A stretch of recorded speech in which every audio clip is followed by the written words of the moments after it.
Assim na mesa. E aunque tu enfoque te parada de flambeu, para te saber o me ser corre que fim de semana aqui não tá fácil só, tira o programa. Já sabe, 10 de januário tem parada de facal. Já domingo, 1 de januário, também tem eleição de Prensa Pancho Infantil, juvenil e grande. Sabe que ele toma lugar na Carnival Village. Ele começa por 6 horas da tarde. Nós estamos invitando a interpovo de Aruba para ter presente, apoiar, e cada um de muitos não está formando parte da eleição aqui. E assim nós será conhecido com os Prensa Pancho para a temporada de Carnaval.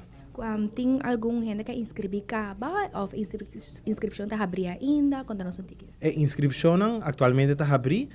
O último dia para fazer essa aqui está já 9 de januário.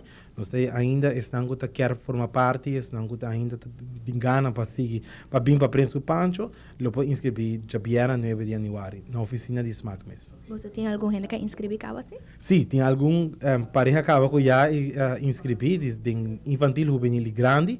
Nós temos algum minuto agora feio cabeça quanto ainda em cada categoria, pero maneira que nós temos tour para Jabiana, nós lá anunciar essa aqui para interpretar de rua quanto participante e seguro também ter um evento hopi exitoso.